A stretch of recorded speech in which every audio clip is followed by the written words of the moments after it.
Coucou les Kimichou, je suis heureuse comme toujours de vous retrouver dans une nouvelle vidéo et aujourd'hui vous allez m'accompagner dans mes très nombreuses lectures du mois d'août. Si les calculs sont bons, on est sur 11 romans et par rapport à ce que je lis d'habitude, il y en a donc beaucoup plus. Je peux donc fièrement dire que cet été, j'ai vraiment beaucoup lu par rapport à d'habitude et ça fait extrêmement plaisir. Et coucou, je viens interrompre du coup cette vidéo pour vous parler de quelque chose que je vais faire sous peu. Ce n'est pas une collaboration rémunérée, juste je vais pouvoir participer à cette formation et je voulais vous la présenter, vous en parler et surtout je peux vous donner un petit code promotionnel si vous voulez tester du coup la prochaine phase qui débute tout début octobre. Vous le savez, je vous en ai déjà parlé plusieurs fois, je suis sur l'écriture de mon premier roman. Avec les aléas de la vie, c'est pas toujours évident d'écrire ou de s'y consacrer malheureusement et donc les choses vont changer à partir du mois d'octobre. Parce qu'en effet, je vais donc participer à la formation que propose l'Institut littéraire Licart. C'est une chose qui est vraiment méconnue, mais il faut se dire qu'on ne naît pas écrivain, c'est quelque chose qui se travaille. Que ce soit comme l'illustration, que ce soit comme les muscles pour le sport, c'est à force d'entraînement et de perspicacité qu'on arrive à quelque chose. Et j'ai appris cela, je l'ignorais complètement, mais aux USA, c'est pas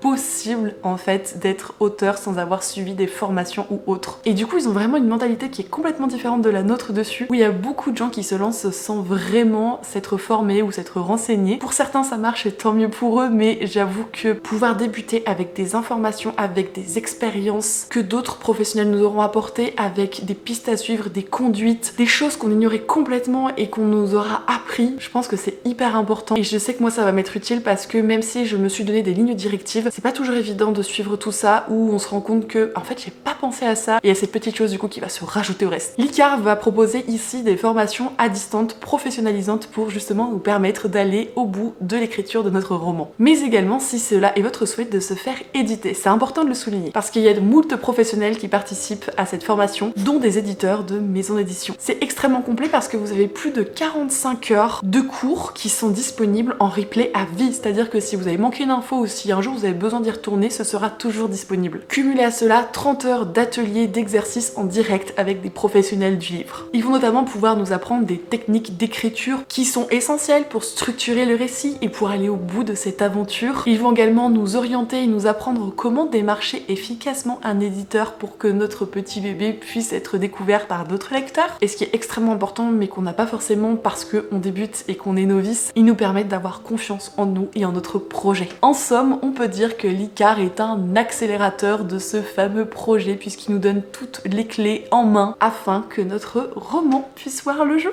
Ce qui est très important de savoir, c'est que vous n'êtes pas une personne parmi d'autres dans la formation, il y a un accompagnement personnel par ces fameux professionnels. Et quand je dis professionnels, il y a de tous horizons. Il y a des personnes représentantes de la maison d'édition Bragelonne, des éditions de L'Homme sans nom, des autrices qui ont été traduites à l'étranger, d'autres qui sont extrêmement connues et qui sont françaises comme par exemple Georgia Caldera, je pense que ça va vous parler. Ou encore vous avez des romans, je suis sûre que vous avez adoré, que vous avez lu, comme la saga absolue de Margot Dessen, dont Margot a justement appris à devenir autrice grâce à la formation que propose Licart. Et oui, c'est donc une ancienne élève. Je ne sais pas comment ça se prononce parce que personnellement je le connaissais pas, donc je vais vous le mettre à l'écran. Mais sachez que Licart c'est vraiment la seule formation d'écriture à ce jour qui est dispensée par un organisme qui est certifié par cet acronyme justement dont je ne sais pas s'il faut dire lettre par lettre ou s'il faut le lire. Et vous allez me dire mais pourquoi est-ce que je vous parle de ça? En fait c'est super important puisque comme il s'agit d'un label du ministère du Travail, il est donc reconnu par l'État français, ce qui signifie qu'en fait vous pouvez utiliser Pôle emploi ou votre entreprise pour vous faire financer cette formation, ce qui signifie 0 pépette de votre poche potentiellement. Et ça franchement je trouve que c'est dingue. Je pense que si j'en aurais connaissance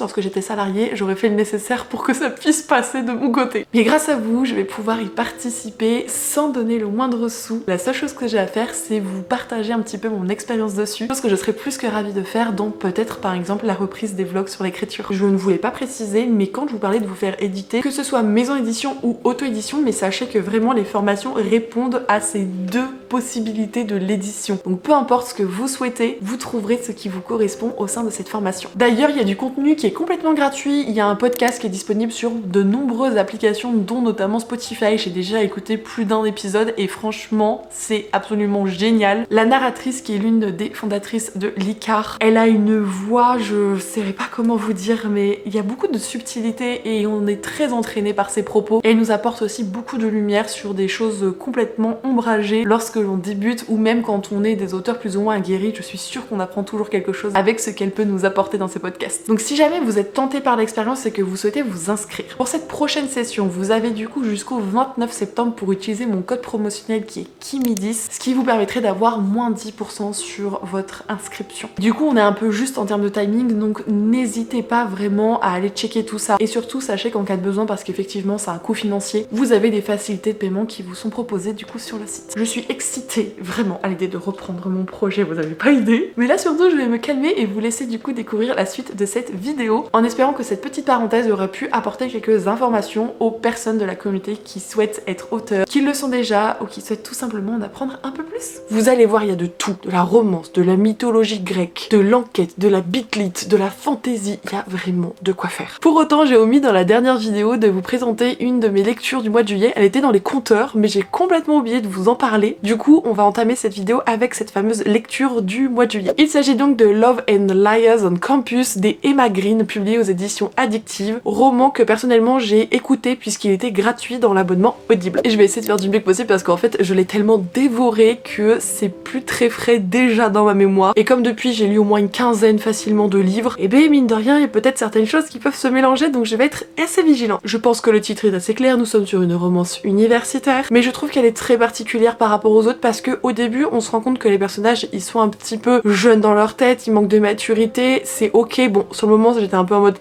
ça me plaît moyen, c'est pour ça que je ne lis pas de romance lycéenne notamment, mais je me suis dit bon c'est le début, tu verras ce que ça donne ma cocotte. Et ben sachez qu'en fait dans cette romance on traite de sujets extrêmement importants et extrêmement graves. Je pourrais pas vous les dire parce que je pense qu'il ne faut pas les avoir en tête. Il faut découvrir ça, il faut découvrir ce qui va se passer pour que vraiment les choses se mettent en place d'elles-mêmes. Après si vous avez certains trigger warnings qui vous dérangent, on peut en discuter, je peux vous donner des pistes pour que vous puissiez voir justement si oui ou non cette lecture peut vous correspondre. Mais j'avoue que comme moi je l'ai lu, j'étais heureuse de pas avoir eu les informations et c'est bien du coup ce qui m'a fait complètement changer d'avis sur le titre par rapport au début où comme je vous disais les personnages sont mine de rien assez jeunes dans leur tête. Vous avez une relation sœur qui est extrêmement développée et très importante, bien mise en avant, tout comme celle d'un meilleur ami et de cette fameuse sœur. Parce que pour faire les choses très simplement, vous avez trois personnages. Vous avez la protagoniste féminine Consuit qui est la jeune sœurette donc. Cette jeune sœurette a une grande sœur, les deux sont complètement à l'opposé. Si la petite elle est très travailleuse, très débrouillarde etc, la grande c'est celle qui a touché à tout et n'importe quoi dans sa vie, celle qui veut faire tout plein d'expériences, bref c'est vraiment celle qui fait toutes les bêtises quoi. Et bien cette grande sœur qui fait toutes les bêtises, elle a un meilleur ami. Les deux ils ont fait tellement de 400 coups ensemble, mais en même temps si elle est encore là à l'heure d'aujourd'hui c'est bien grâce à lui. Et ben il faut savoir du coup que la petite sœur qui est mise en retrait par rapport à ce duo, en fait elle est depuis toujours en crush sur le meilleur ami. Voilà comment démarre ce récit avec cette jeune sœurette qui arrive à l'université pour sa première année et qui retrouve sa grande sœur et le meilleur ami donc. Vous avez ces espèces de tropes et de thématiques où on se rend compte que la protagoniste elle a évolué, c'est plus juste la petite sœur de ma meilleure amie, c'est en train de devenir une femme, c'est plus une jeune fille, c'est plus une adolescente et il y a un peu cette prise de conscience. Moi j'avoue que c'est quelque chose qui me plaît bien dans les récits donc ça ne m'a absolument pas gênée, mais je vous avoue que du moment qu'il y a eu ce retournement de situation j'étais genre en mode mais waouh ça prend une tournure, je m'y attendais pas du tout. Forcément il y a beaucoup de mystères autour parce qu'on doit trouver la personne incriminante par rapport à ce qui s'est passé et au début j'ai un peu tâté, j'ai dit mince ça peut être qui, ça peut être qui, finalement c'est assez logique et on trouve assez facilement mine de rien, mais je dirais que le récit ne tourne pas forcément autour de ça mais bien de la façon d'évoluer des personnages, de leur maturité, leur prise de conscience, leur rapport au risque, leur rapport aux relations et je vous avoue que j'ai trouvé extrêmement bien fait cette Emma Green. Donc pour ceux qui ont besoin d'une romance universitaire qui change un petit peu, je pense que cette lecture pourra vraiment vous correspondre et d'ailleurs moi je dois encore me l'acheter puisque j'aimerais bien l'avoir dans ma bibliothèque et je ne l'avais pas, j'ai juste profité du coup du crédit audio qui était gratuit pour ce roman. Évidemment je vous le recommande donc. Pour toutes ces lectures je vais essayer d'aller assez vite parce que si vous avez suivi un petit peu les Kimi's I Read de cet été, et bien je vous en ai parlé en long, en large et en travers du coup. Mais au moins ici ça fait un espèce de petit bilan et ça regroupe tout cela. Au mois de juillet j'ai donc découvert une nouvelle saga et j'ai complètement enchaîné avec le tome 2 mais du coup ça s'est chevauché sur juillet et août. Il s'agit du second tome des légendes de Tezmar intitulé Serment et ruines de Hélène Scheurer aux éditions Corrigan. Il s'agit d'un service de presse et si vous avez également suivi mes aventures vous savez que j'ai beaucoup de services de presse Corrigan à lire donc j'essaye de m'avancer quelque peu. Fantasy avec un grand F, beaucoup de quêtes, beaucoup de thématiques. Moi je le mettais vraiment en comparaison avec Keleana de Sarah J. Maas. Non pas que l'histoire est la même, c'est pas ça, mais j'ai l'impression que le cheminement de l'histoire est extrêmement similaire. Dans le premier tome, on suivait une jeune femme prénommée Théa qui vit dans un univers où, à cause d'une prophétie, les femmes ne peuvent plus manipuler l'acier, ça leur est strictement interdit. Et pourtant elle, c'est ce qui l'animait, c'est pourquoi elle suivait les entraînements des hommes en cachette, jusqu'au jour où l'une des légendes de Tezmar, donc c'est vraiment les guerriers les plus imminents qui soient, la découvre s'ouvre et la balance. Les choses vont donc changer du tout au tout suite à cette révélation, ou en tout cas à la mise à jour de ses méfaits. Ici on suit donc toujours Thea et ce fameux jeune homme nommé Wilder. Leur évolution est bien différente, la dynamique n'est plus la même. On a beaucoup de proximité, c'est vraiment un roman où il y a beaucoup de scènes de relations explicites en termes de smut. Donc j'ai conscience que ça ne plaira pas, et pour ceux qui ont adoré le tome 1, c'est vrai que la dynamique du tome 2 n'est pas la même. Alors pourtant moi vraiment j'ai signé, j'adorais. Voilà. Après moi je suis pas du tout dérangée par les scènes spicy, qu'il y en ait beaucoup ou non, franchement ça me gêne pas du tout. Mais en dehors de ça, la dynamique entre les deux personnages, leur évolution au sein même de leur relation, et en tant que personne en fait, elle a tellement changé entre le début et la fin. Donc clairement la fin je dis non, hein, je vous le dis, je fais un déni, c'est pas possible, il faut que l'autrice elle revoie ça, elle a popoté dans la colle mais royale. Bon j'ai acheté le tome 3 déjà parce qu'il était sorti au mois d'août et que je ne pouvais pas rester comme ça, mais du coup j'ai dû lire pas mal de petits titres pour des collabs, donc je ne sais pas quand est-ce que je pourrais avancer malheureusement dans la saga, mais vraiment je l'ai adoré. On en sait beaucoup plus sur les intrigues politiques et sur les créatures qui sont à l'extérieur de ces fameux dômes, si je puis dire, ces barrières, et là il va y avoir du mouvement, là il va y avoir de l'action, de la guerre et du combat. Là enfin Thea va pouvoir du coup montrer de quoi elle est capable, tout comme Wilder, bien qu'on n'en doute pas du coup, dans le sens où c'est vraiment une des personnes les plus puissantes du royaume, l'un des 3 en réalité. Et j'aime toujours autant les personnages secondaires. Ces 2 meilleurs copains qu'elle a donc rencontrés lors de l'apprentissage de certaines choses dans le tome 1, tout comme les 2 autres guerriers de Tezmar qui sont également présents aux côtés de Wilder. Et juste cette saga est incroyable, lisez-la, parce que j'ai pas eu un coup de cœur sur une saga de fantasy comme ça depuis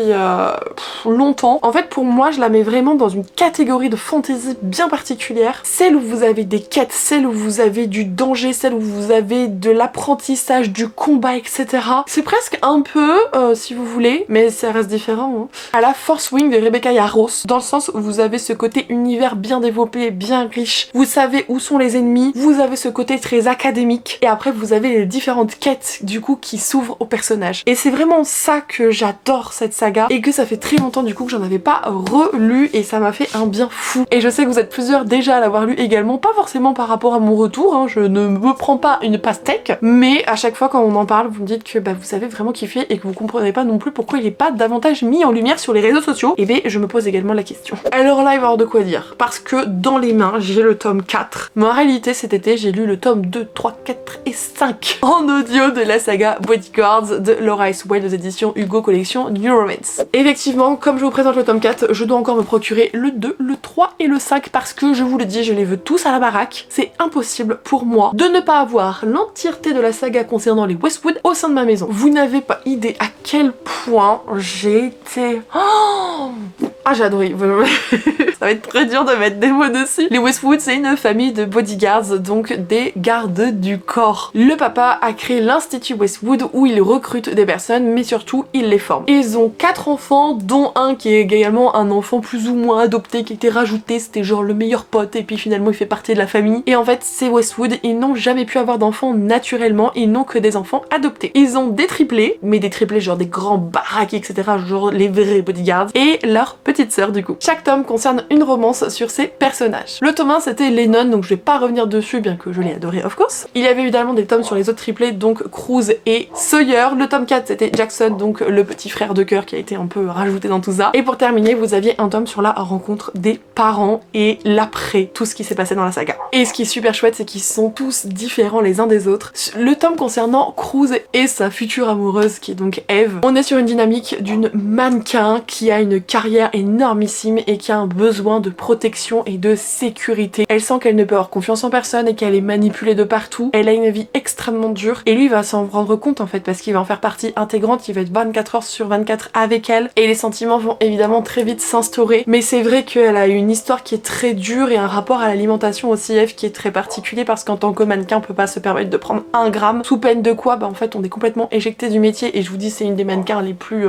renommées qui soit, avec des contrats les plus incroyables les uns que les autres. Et du coup la dynamique entre les deux je l'ai vraiment beaucoup aimée. Elle est très touchante Eve et j'aime beaucoup en fait sa force de caractère parce que quand on regarde rien que l'histoire qu'elle a eue avec sa famille c'était oh mon dieu j'avais tellement de peine pour elle, je voulais tellement je voulais les éclater au sol vraiment. Et en plus ils ont rajouté des couches quand on pense que c'est fini, non ils reviennent au galop, je vous jure cette famille elle m'a vraiment Cruz et Eve des petits bonbons. Vous avez ensuite Sawyer et Scarlett. La dynamique est encore une fois différente parce qu'on est sur un amour de jeunesse qui s'est s'est terminé abruptement, on ne sait pour quelle raison. Sawyer a été complètement dévasté par ça et il va retrouver Scarlett bien des années plus tard. La colère est toujours là, la rancœur également. Et quand il va comprendre un petit peu les raisons qui l'ont poussé à partir loin de lui, ses perspectives vont donc être remises en question. C'est un tome qui est très différent des autres parce qu'en fait la romance va beaucoup plus vite dans la mesure où je dirais qu'au moins le dernier tiers du récit concerne plutôt un mystère autour du papa ainsi que l'histoire des triplés et je ne peux pas vous en dire plus. Mais du coup on a vraiment un mystère, on a vraiment quelque chose qui est rajouté et qui apporte quelque chose d'extrêmement différent à toutes ces histoires plutôt romantiques qu'on a eu jusqu'à présent. Et je vous avoue qu'on voit déjà où ça va nous mener et on est là genre en mode non, non, non, non, non, non, je refuse. Je fais un déni, encore une fois, je suis la spécialiste des dénis dans les lectures. Par ma faute, les auteurs ils m'écoutent jamais. Ou en tout cas ils oublient de me consulter. Mais vraiment ce tome il était trop mignon aussi. Et j'ai beaucoup aimé parce qu'en fait vous n'aviez pas vraiment toutes les premières fois, les premiers rencarts, les premiers moments d'intimité, la découverte de l'un et de l'autre. On est plutôt sur de la redécouverte et en fait ils se connaissent tellement bien, tellement par cœur, les choses n'ont pas changé entre eux mine de rien. Et du coup j'ai trouvé que c'était extrêmement beau. Ce tome qui est entre Jackson et Billy, donc la petite sœur dans la famille Westwood. Et forcément si vous doutez un petit peu de la chose, ça va être un peu délicat parce qu'on est sur une histoire d'amour entre un frère adoptif et la petite sœur de la famille. Donc c'est vrai que c'est des choses qui peuvent entre guillemets gêner, mais en réalité ils ont aucun lien de parenté les deux là. Et toute l'histoire va tourner autour de l'acceptation des émotions et des sentiments qu'ils ont l'un envers l'autre, parce que forcément il y a ce déni de se dire mais en fait c'est ma petite sœur, c'est comme ma petite sœur, c'est pas possible, et lui c'est comme mon grand frère, etc. Et en fait plus on avance, plus on se rend compte que les choses sont instaurées depuis très longtemps, juste certaines personnes refusent d'ouvrir les yeux, et ça va être vraiment un récit plutôt d'acceptation mine de rien. Vous avez évidemment le mystère qu'il y a du coup dans le tome 3 qui évolue beaucoup dans ce tome 4, je vous avoue beaucoup trop à mon goût. Je sais plus si c'est dans le 3 ou dans le 4, mais j'ai pleuré, il y a des choses, on peut pas faire ça au lecteur, je ne comprends pas ce genre de mentalité. Mais vraiment les Westwood, je les ai dans mon cœur, c'est un truc de malade. J'exagère pas, je vous jure, c'était très très dur de les quitter. J'ai enchaîné tous les audios, ça ne m'est jamais arrivé, et les audios ils faisaient vraiment très peu de temps. Le dernier tome, le 5e, il est donc sur le papa Westwood, Oscar, ainsi que la maman. La maman c'est dès le début, donc je vous spoilerai rien du tout. Dès le début du récit justement du tome 1, on sait qu'elle est dans un coma suite à un accident de voiture. Et en fait le tome 5 c'est la rencontre du papa Oscar avec du coup cette jeune femme. J'ai trouvé ça beau aussi. Elle a vécu des trucs, c'est horrible, je vous jure, je les avais là. Et en même temps on comprend que ça a beaucoup joué par rapport à l'appréhension de certaines choses dans la vie des protagonistes sans qu'ils en aient conscience non plus. Enfin j'ai trouvé que c'était très bien mené. Et en fait c'est vraiment un récit qui conclut la saga dans son entièreté, le tome 5, parce que vous avez un épilogue, alors je vous dis pas en nombre de pages parce que j'ai pas le roman, mais en heure d'écoute il faisait quasiment 3 heures ou 3h30 en x1. Bon moi j'écoute en x2 mais au moins je vous dis en x1 combien ça faisait. Et en fait vous avez un épilogue sur chacun des couples avec la parole à chaque personnage. À chaque fois c'est le garçon, c'est la fille, c'est le garçon, c'est la fille, etc. Donc vous avez un épilogue qui est extrêmement riche pour clôturer toute cette belle aventure, et c'est très bien fait parce qu'en fait on quitte les Westwood en douceur. Ne vous dupez pas, on les quitte quand même hein. Voilà, je tiens à le dire, c'est fini, il y aura plus de Westwood, c'est terminado. Mais j'ai adoré, en plus il y avait un petit truc où il fallait trouver qui était concerné et ça m'a trop fait rire, je vous avoue. C'est là genre en mode aussi non mais pas elle, c'est pas possible, non mais non, faites quelque chose, ça peut pas être ça et tout. Vraiment les Westwood, je peux que vous recommander cette saga de New Romance chez les éditions Hugo, elle est incroyable vraiment. Sur ces belles paroles, on va changer carrément de style, on va partir sur de la mythologie grecque, vraiment sur un récit adulte très mature, une revisite d'Orphée et Eurydice, ce fameux mythe, avec le roman Les larmes d'Asphodèle de Noralec aux éditions Hurlevent. Si vous me connaissez, vous devez savoir que j'aime beaucoup ce que fait l'autrice et que je suis assidûment son travail, et forcément je me suis procuré du coup son petit bébé lors des précommandes de la maison d'édition, c'est pourquoi j'ai eu l'opportunité de le recevoir dédicacé par l'autrice. Et comme toujours, elle fait ça d'une manière mais tellement bien, ces récits Nora. J'ai l'impression qu'à chaque fois qu'elle s'approprie un style d'écriture différent ou qu'elle va vers un genre littéraire différent, ça lui sied mais d'une manière vraiment comme un costume taillé sur mesure quoi. J'ai jamais vu un récit de mythologie grecque aussi poétique dans sa façon d'écrire. C'est doux, j'ai l'impression que c'était presque chanté à mes oreilles mine de rien, et pour autant il se passe des choses dures, des choses graves, hein, ne vous y trompez pas, mais c'est vraiment sa manière de nous raconter l'histoire qui est belle et qui est... Oh, je suis complètement fan de cette autrice, vraiment ce petit bonbon de femme. Le mythe d'Orphée et Eurydice est bien respecté dans le récit, mais elle prend des petites libertés sur certaines choses et surtout elle incorpore d'autres mythes et d'autres idylles amoureuses de diverses divinités grecques. Et j'adorais voir toutes ces histoires en fait s'entrecroiser, tout comme le fait qu'elle respecte, comme très souvent dans ses romans, elle nous met des romances saphiques. Ce sont des romances notamment ici entre deux femmes. Et dans ce texte, il n'y a pas de différence, il y a bien une romance saphique qu'on peut voir venir lorsqu'on est dans le récit, mais sinon on ne le voit pas arriver. Et oh waouh, c'était tellement bien mené. D'habitude j'accroche énormément au Dieu des Enfers, à Hadès. C'est pas que j'ai pas accroché ici, mais il a pas une grosse utilité dans l'histoire. Voilà. C'est beau, c'est poignant. Si vous cherchez des récits mythologiques grecs un petit peu original, qui sortent un petit peu de ce qu'on a l'habitude de voir, je pourrais même pas le qualifier comme une romantasy. Il est extrêmement différent par exemple de Witch and God, si vous voulez, en comparaison de Leaves Stone, ça n'a rien à voir. La romance n'est pas du tout au premier plan, c'est pas ça l'intrigue principale, parce que tout ce que je peux vous dire, c'est qu'il y a une prophétie qui concerne donc Eurydice dans cette histoire, et tout tourne autour de cette dite prophétie. La fin est un petit peu particulière, on a les réponses à nos questions, mais en même temps, on n'a pas totalement tout l'aboutissement. Je sais pas si vous voyez ce que je veux dire. C'est comme si les décisions étaient prises et par la suite les personnages vont du coup voir vers où ces chemins vont donc les mener. Mais nous en tant que lecteurs on ne le sait pas du coup. Bref, petit bijou que je vous recommande encore une fois. Dans la catégorie bijoux que je vous recommande, mais en fait ah non, il y a une grosse déception après. Qu'on s'emballe pas, il y a une énorme déception après. Un livre vraiment je vais le vendre. C'est très rare que je vous dis je le lis, je le vends. Mais lui je vais le vendre.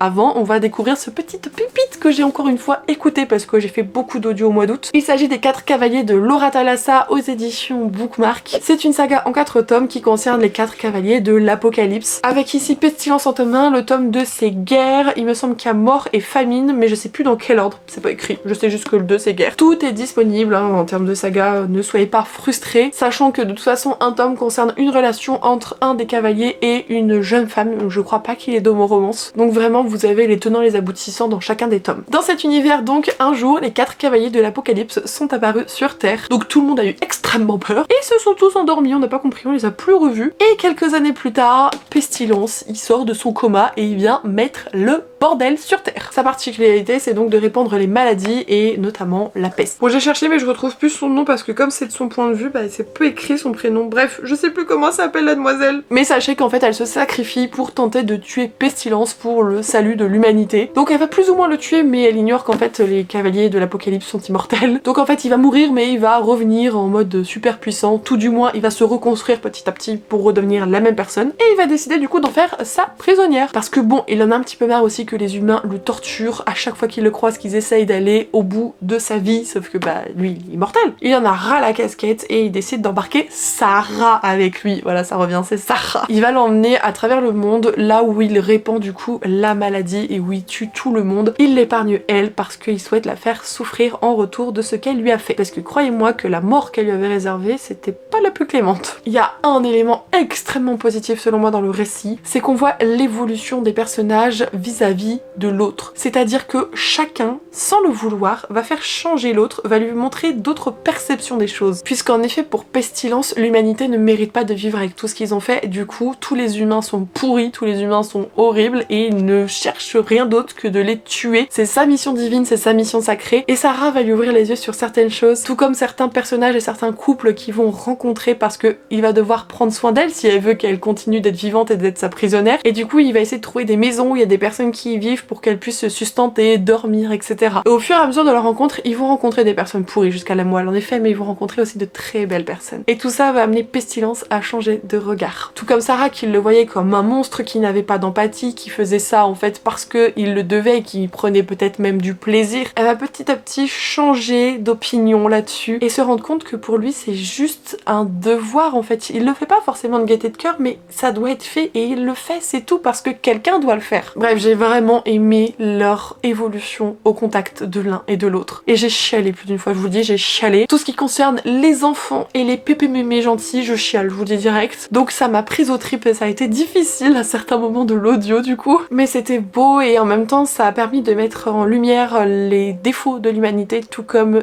certaines qualités, certaines choses qu'on peut envier aux êtres humains comme l'amour. Et j'ai trouvé que c'était du coup, mine de rien, quelque chose de puissant. Je ne sais pas ce que ça va donner avec Guerre, Famine et Mort parce que de ce que j'ai entendu, Pestilence, le tome 1 est donc le meilleur de la saga. Pour autant, je ne vais pas m'arrêter là et j'ai bien envie d'en découvrir un petit peu plus. Vous êtes prêts à découvrir le tollé que j'ai lu Je suis désolée d'être aussi rude, mais je comprends pas l'existence même du roman. Et pourtant j'étais d'attaque hein, quand il est sorti et tout, j'ai dit il me fait super envie, c'est un peu genre Light Academia, réécriture de Roméo et Juliette et tout. Pas ici, ça me gêne pas du tout, on y va. Mais non, c'est pas possible. C'est My Dark Romeo de Parker S. Huntington ainsi que LJ Chen aux éditions Hugo Roman Collection du Romance. Je vous ai déjà donné les thématiques, hein, qui est donc une réécriture de Roméo et Juliette, avec une jeune femme qui vit dans un monde où, avant d'être mariée, sachant qu'elles font partie un peu de l'élite, elles ne doivent pas avoir de rapport sexuel, elles doivent être vierges pour le mariage, etc.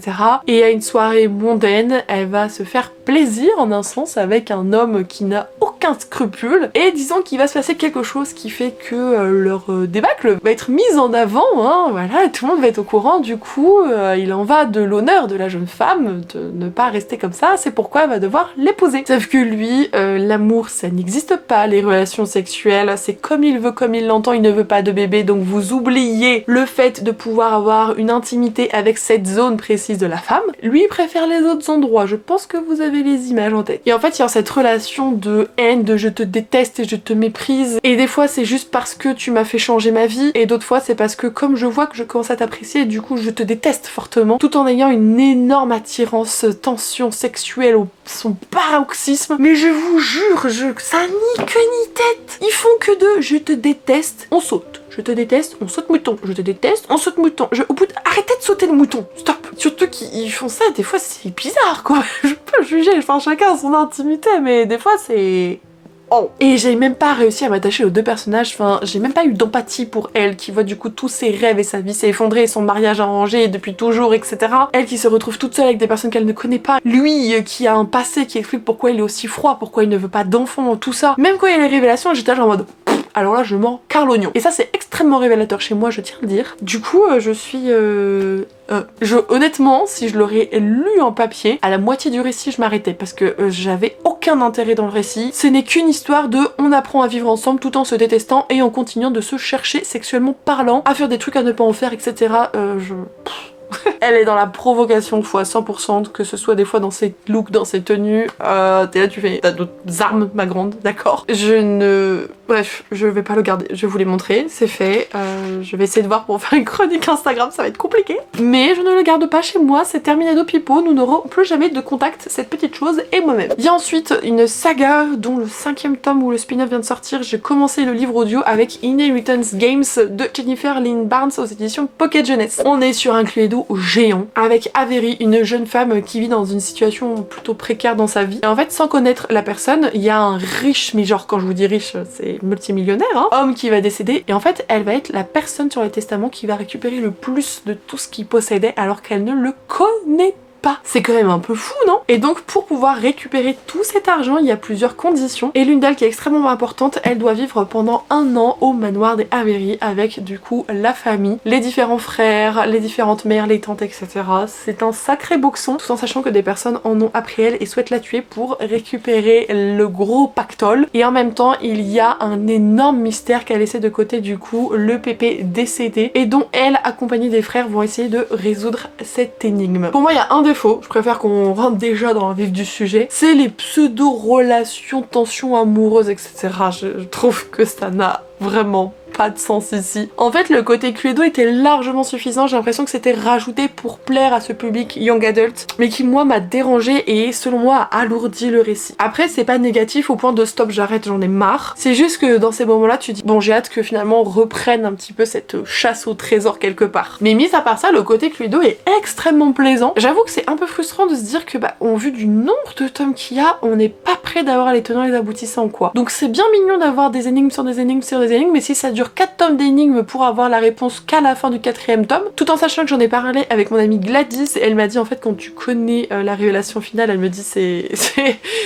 pas que c'est ridicule ni dérisoire, mais par rapport à tout ce qui a été ficelé, tout ce qui a été monté, c'est un peu bateau quoi. Et j'avoue que ça ne me rassure guère, hein. Après ils existent en audio, donc je pense que je pourrais facilement continuer. Le tome 2 en collector en plus arrive sous peu, je sais plus dans quel programme je l'ai vu de chez PKJ, mais il arrive sous peu. Donc peut-être que oui effectivement je vais continuer, et c'est même certain, mais c'est pas le livre vers lequel je me tournais tout de suite. C'est pas celui-là dont j'ai tout de suite envie de découvrir la suite. Pour autant, j'adore les clés de géants, donc ça me plaît beaucoup. Dans le cadre de mon partenariat annuel avec les éditions Roncière, j'ai lu pour le mois d'août Wicked, le premier tome, Tentation de Jennifer Lermentrout. On est sur un récit bitlit de l'autrice, avec une jeune femme qui se nomme Ivy, qui vit justement à la Nouvelle-Orléans, et dans cette ville, il y a bien quelque chose de particulier. C'est notamment une organisation, alors elle est mondiale, mais vous en avez vraiment un gros pôle à Nouvelle-Orléans, qui traque les créatures de la nuit, les dites fées qui arrivent du coup chez les êtres humains, parce qu'il y a eu des portes d'ouvertes, elles ont pu rentrer et leur but c'est donc de les chasser parce qu'ils veulent du mal aux êtres humains, les utiliser de plusieurs manières diverses. Sauf qu'un jour elle va rencontrer un fée et le problème c'est qu'il va être hyper badass, il va résister à certaines choses dont les fées ne sont pas capables de résister normalement et elle comprend pas un peu ce qui se passe. Et presque personne en fait ne lui fait confiance quand elle explique ça. La seule personne à la croire c'est Ren, c'est un agent qui est arrivé il y a pas très longtemps, qui a été muté d'une autre organisation dans une autre ville, et lui il va lui faire confiance et il va même lui révéler beaucoup de choses qu'elle ignore sur l'organisation, sur la hiérarchie des fées, etc. À eux deux, ils vont essayer un petit peu de résoudre toute la chose. Alors cette espèce de chasse aux failles, moi j'ai adoré ça, j'adore. Moi on traque la chasse et tout, j'aime, mais que dans les livres. Sinon je déteste la chasse. Je sais qu'en un sens c'est nécessaire, mais je déteste la chasse. Et bref, ici je trouve que c'était extrêmement bien manié. J'aime beaucoup Ivy parce que c'est une femme qui est forte, mais qui a quand même beaucoup de sensibilité et de trauma dans sa vie. C'est pour ça qu'elle a une très grosse carapace. Et je pense que, sans rentrer dans les détails, je pense que je me suis beaucoup retrouvée en elle avec ce côté vraiment carapace où on met les fragilités et certaines sensibilités à l'intérieur et on n'ouvre jamais cette porte. La dynamique dans la relation qu'elle a avec Ren était assez intéressante, c'est très provoquant. C'est-à-dire que Ren il la cherche énormément, il la veut mais dès le début il a une tension vis-à-vis d'elle et elle se refuse à lui, du coup il va toujours essayer un petit peu de la titiller et elle à un moment donné elle va tomber un peu dans son jeu, c'est comme ça qu'évoluent les choses. Mais c'est un jeune homme qui est extrêmement respectueux, qui est très à l'écoute, qui ne fait pas les choses par plaisir parce que même quand il doit tuer c'est compliqué pour lui, enfin c'est une personne que je trouve entière et avec du cœur et c'est pas toujours évident dans des univers où les choses peuvent être aussi obscures mine de rien. Pour le moment de l'autrice, je me suis simplement concentrée sur la saga Covenant et c'est vrai que mine de rien elle maîtrise plutôt bien les codes de la bitlit, mais je vois aussi qu'elle a beaucoup évolué entre Covenant et cette saga. Dans sa plume il y a beaucoup plus de maturité et certaines révélations je les ai trouvées très importantes, très impactantes dans notre expérience de lecteur. C'est vraiment une saga que je pense suivre assidûment et je suis super contente du coup que les éditions Roncière aient racheté les droits et aient pu nous traduire du coup cette petite pépite. Après que je remette les choses quand même dans le contexte, j'ai beaucoup aimé, mais si y a le tome 2, je vais pas être en mode je saute sur le roman, je vais vite l'acheter et je vais le lire dans l'instant. Pas du tout, oui je vais vouloir le posséder mais je vais peut-être pas le lire tout de suite. J'ai pas eu cette même engouement entre guillemets qu'avec les Légendes de Tessmar où là vraiment j'ai pas pu m'empêcher. Je dis pas que je l'aurais pas fait avec le premier tome de la saga, mais l'engouement n'était pas encore le même. Après c'est un coup de cœur les Légendes de Tessmar, donc forcément c'est particulier. Et pour terminer cette vidéo, dans le cadre d'une collaboration avec les éditions Bookmark, j'ai pu découvrir La Fosseuse de Roi, le premier tome, donc Promesse de Feu d'Amanda Boucher. En termes d'originalité, je trouve que celui-là, il remplit carrément les cases. Parce que oui, il y a de la mythologie grecque, mais on a une très grande familiarité avec les divinités, dans la mesure où Kat est une jeune femme qui se cache dans un cirque itinérant comme devineresse, parce qu'elle est pourchassée par la destinée des dieux et par sa mère. Un jour, un certain seigneur de guerre du nom de Griffin va la retrouver et va comprendre très vite qu'elle est ce qu'on appelle la Faiseuse de Roi. Il y a une personne qui possède ce don tous les 200 ans, celui donc de voir la vérité du mensonge. Et ça peut lui être extrêmement utile à lui et sa famille, du coup il va pas se faire prier, il va se servir, il va embarquer Kat et il va l'emmener du coup dans son royaume. Vous avez du coup toute cette première partie du texte où vous avez un voyage d'un point A à un point B, où on apprend un petit peu à lever le voile sur certains personnages, où on se dit ils sont comme ça et de temps en temps ils ont une réaction, on se dit mais attends en fait je l'ai pas bien cerné celui-là, qu'est-ce qui se passe réellement? Kat est une personne très indépendante et très forte, elle n'a pas le choix et quand on comprend un peu son histoire, son vécu, son background, je sais même pas pourquoi encore elle est vivante, comment elle a fait. On utilise beaucoup sur qui elle est, sur sa véritable identité et on comprend assez facilement mine de rien. Les indices sont très gros et je pense pas que tout le mystère du récit tourne dessus parce que vraiment c'est comme un éléphant dans une pièce de porcelaine. Et j'avoue que d'ailleurs les deux autres personnes qui les ont accompagnées durant le voyage, ce sont des personnages secondaires après qui vont être très récurrents dans le récit et j'ai énormément adoré les dialogues qu'il y a, les traits d'humour etc. Ça m'a beaucoup plu, elle est pleine de sarcasme Kat et donc ça donne vraiment une jeune femme très piquante. Une fois qu'ils arrivent sur place du coup dans ce royaume, le récit prend un autre tournant. Vous avez ce côté un petit peu plus séduction qui est mis en place entre elle et Griffin, donc le seigneur qui l'a kidnappé pour le bien de ce royaume et de sa famille. Et c'est une sacrée famille d'ailleurs qu'il a. C'est le genre de famille qui vont faire des choses ensemble, qui vont se rassembler, qui vont parler, qui vont rigoler, etc.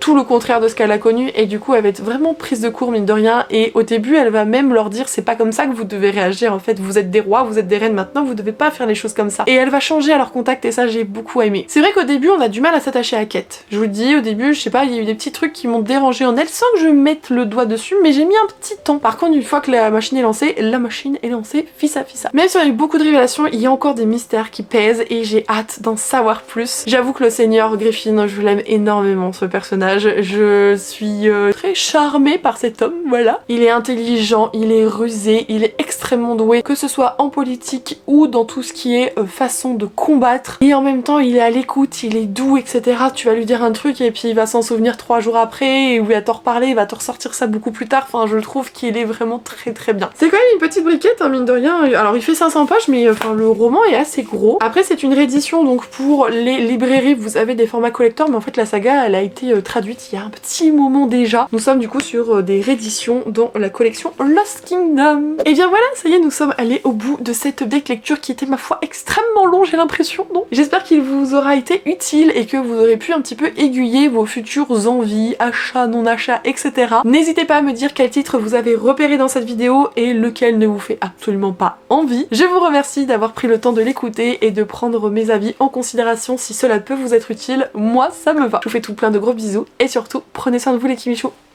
Bye!